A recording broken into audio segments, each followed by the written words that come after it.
저는 상식적인 수준에서 평가를 어느 정도 했었던 사람의 입장에서 봤을 때 이 정도 수준을 과연 학생이 이 성적을 받으면서 감당할 수 있느냐, 이런 데 대한 어떤 코멘트를 받지 않으면 학생들이나 아니면 학부모님들, 전 여기서 이제 하나 더 보태면은 학교 선생님들도 포함된다고 생각해요. 너 그걸로 충분하지 않다 라고 하게 되면 이제 브레이크 없는 기관차가 된다고 네. 생각을 합니다. 그러면 오히려 저는 그 서류가 자기 발목을 잡을 거라고 생각해요.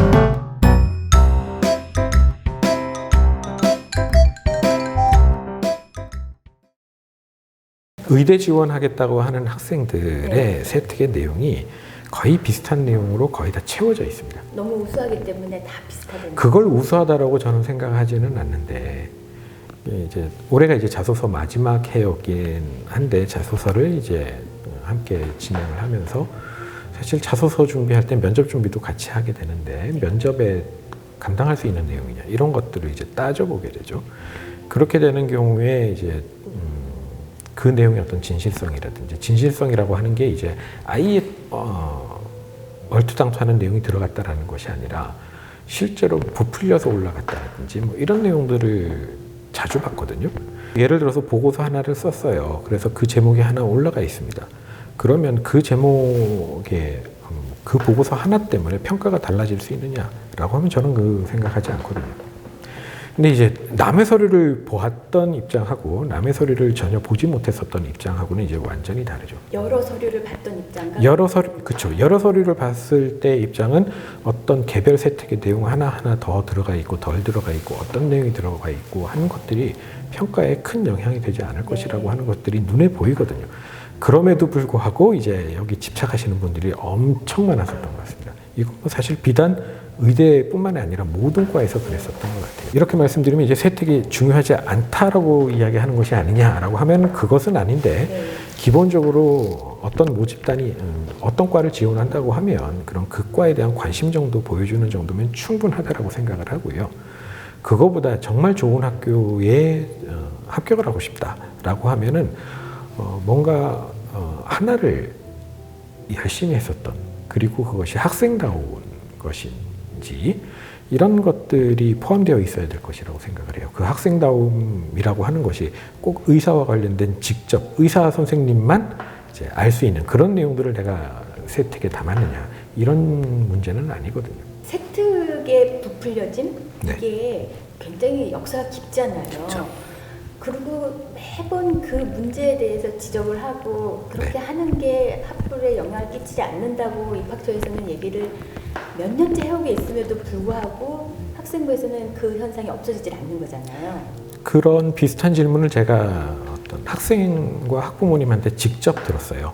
대학에서는 그렇게 늘 이야기를 하는데 합격한 학생들의 어떤 사례를 보게 되면은 실제로 보면은 의대면은 의대와 관련된 내용들이 잔뜩 들어가 있는데 이걸 어떻게 받아들여야 되느냐. 네. 왜냐하면 모든 학생들이 다 그렇게 써요. 네. 그러니까 뽑다 보면은 그런 학생들을 그렇다고 일부러 내칠 수는 없잖아요. 네. 그렇게 너 이렇게 너무 많이 의대 강박증 으로 보이는 그런 서류를 가지고, 의대 강박증이요. 강박증. 네. 그런 서류를 가지고 왔어 해서 그런 학생들을 다 예를 들어서 일부러 떨어뜨리기 시작하면은 현실적으로 그렇지 않은 학생들은 별로 없거든요. 네.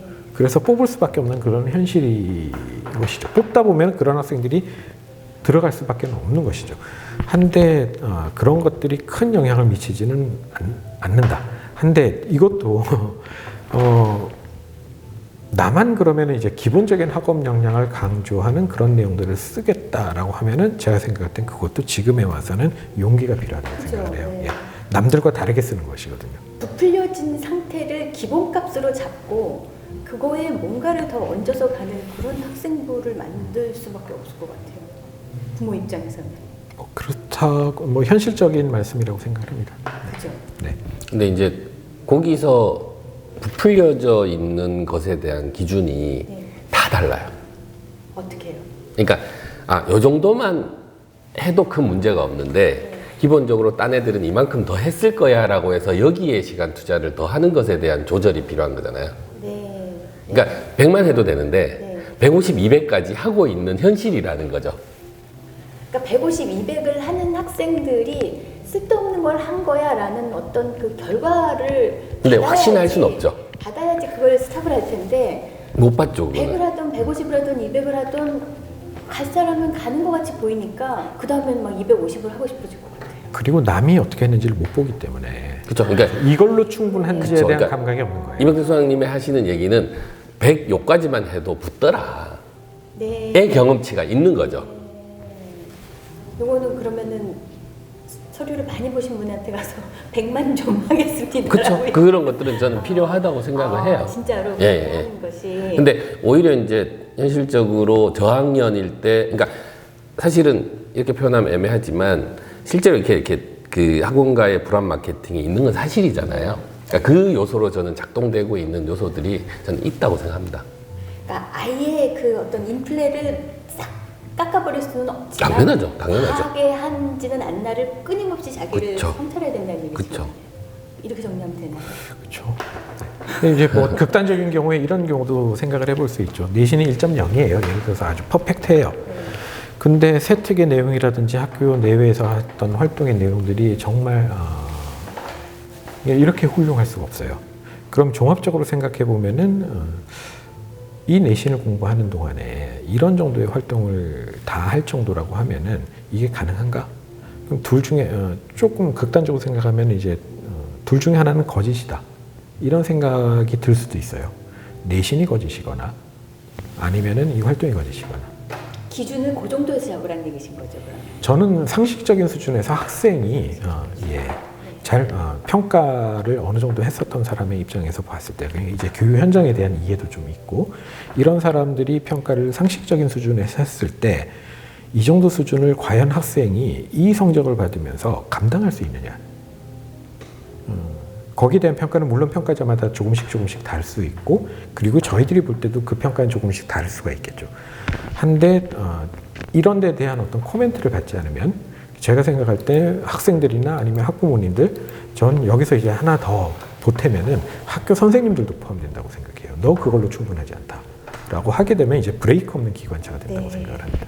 그러면 오히려 저는 그 서류가 자기 발목을 잡을 거라고 생각을 해요.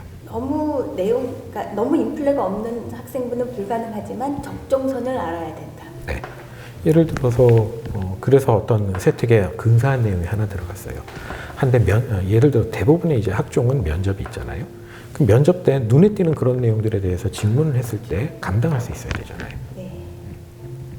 감당할 수 없는 내용도 세특에다가 많이 올라가요. 많이 넣습니다. 아니 좀 안 그래도 되는 거 아니에요? 지금 학종이 몇 년인데. 근데 이제 그게 저는 이렇게 생각합니다. 그러니까 예를 들어 입시 변화에 대한 부분들이 저희는 이제 한 해 한 해 바로바로 분석하면서 그것들을 반영을 하려고 하는데 이렇게 오해하시지는 마시고요. 그러니까 대부분의 느낌으로서는 이제 고등학교 일선에서는 한 해나 두 해 정도 좀 늦으시는 것 같아요.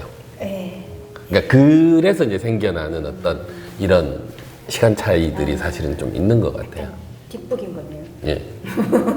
그리고 이렇게 학교에서 서울대에 대한 집중만큼은 대한민국 모든 고등학교에서 다 있거든요. 그러니까 거기에서 생겨나는 아까 얘기했던 인플레도 저는 있다고 생각합니다. 이렇게 고등학교끼리 경쟁하는 것뿐만 아니라 교육청단에서도 경쟁을 하기 때문에 네. 서울대 숫자 이거는 되게 중요한. 전년도에 비해서 얼마나 많이 들어갔다 뭐 이런 정도로 경쟁을 하기 때문에 강남공학국 서울대공학국인가 봐요. 그죠? 그래도 예전보다는 이제 많이 완화됐죠. 의대 때문에. 의대 때문에. 이과도 지금 정시에서 그 과탐2 선택이 없어졌거든요. 정시에서 과탐2 필수가 없어지는 게 정말로 더 큰 변화라고 생각하거든요. 왜냐하면 그 의대 중심으로 생각하면서 원원을 택할 거냐, 네. 아니면 서울대를 생각하면서 투를 선택할 거냐 항상 고민하면서 다 원원 선택했잖아요. 네. 그러다 보니까 점점점 밀려난 부분들이 사실 있는 건데 그냥 물론 이제 투 선택했을 때 가산점은 들어갑니다. 네. 그러니까 한 과목 선택하면 3점, 두 과목 투 선택하면 5점이 가산점이 돼요. 네. 그러니까 그거 유불리는 올해 수능을 쳐봐야 돼요. 그러니까 저희가 시뮬레이션을 한번 해봤는데 원원하는 게 조금 더 유리하지 않겠는가까지로 이제 좀 예상을 했었는데요. 네. 근데 지금 올해 6평, 9평 시험을 치고 난 다음에 과탐 2 과목의 만점 표점이 어마어마하게 높아졌어요. 플러스 3점뿐만 아니라 서울대가 표점으로 변하게 되면서 그거보다 더 많이 이득을 얻게 되는 상황이 생겨서 오히려 역전이 안 되게 되는 요소도 있게 되는 요소인데, 그렇다 하더라도 투 선택자가 별로 많지 않을 거라고 생각합니다. 그건 별개 고민이라고 생각이 들고요. 근데 어쨌든 지원을 다 할 수 있게 된 거잖아요. 무언가 서울대는 항상 뭔가 좀 더 준비해서 와라 의 전략인 건데, 그래서 미리 잘했던 애들이 투 선택을 하고 간 건데, 혹시 수능에서 대박 나는 친구들이 있거든요. 근데 원래 그 친구들은 서울대 지원을 못 해요. 그렇죠. 예. 근데 그런 기회도 나오게 되는 거거든요. 기회가 나오는 거죠. 예, 예. 생각보다 어마어마하게 큰 변화예요, 이게. 그러네요. 예. 그래서 서울대, 그리고 이제 뒤에 다시 한번 얘기하겠지만, 의대를 갈 거냐, 아니면은 이제 그 AI 중심으로 하는 컴퓨터 계열로 갈 거냐에 대한 고민도 항상 있는 거잖아요. 선택지가 더 많아졌다고 볼 수도 있고. 그쵸. 근데 이제 시험을 치고 난 다음에 고민할 수 있는 거리가 하나 더 생긴 거잖아요. 그렇게 보면 이슈가 대단히 크게 많이 변한 거고. 그렇기도 하고 이제 수능에서 탐구 2를 선택해야 되는 부담이 2024학년도부터는 이제 폐지가 되기는 하지만 여전히 이제 주요 모집 단위 같은 경우에는 이과에서 물리나 아니면은 화학은 꼭 선택을 해야 되기 때문에 그 소위 그런 과목들을 처음부터 선택하지 않았던 학생들, 그런데 이제 조금 전에 말씀하셨던 수능에서 진짜 대박이 난 학생들의 경우에는 지원할 수 있는 모집 단위가 제한되잖아요. 그럼 그런 모집 단위들의 컷은 대단히 올라갈 것이다라고 하는 것은 이미 작년에 우리가 자유전공학부 사례를 보면은 알 수가 있을 것 같고요. 충분히 예측 가능하고요. 그러면 그 학교가 원을 선택한다고 했을 때도 조금 더 내가 선택의 여지를 가지고 나중까지도 그 선택의 여지를 남겨두고 싶다라고 하면은 물리나 화학 하나 정도는 또 선택해야 된다는 이런 새로운 고민을 가지게 될 것 같아요. 실제로 과탐 선택하는 학생들 중에 가장 많은 수의 학생들이 선택하는 조합이 생원 지원이잖아요. 근데 그 학생들의 경우에 이제 지원할 수 없는 학과들이 생기게 되는 것이죠.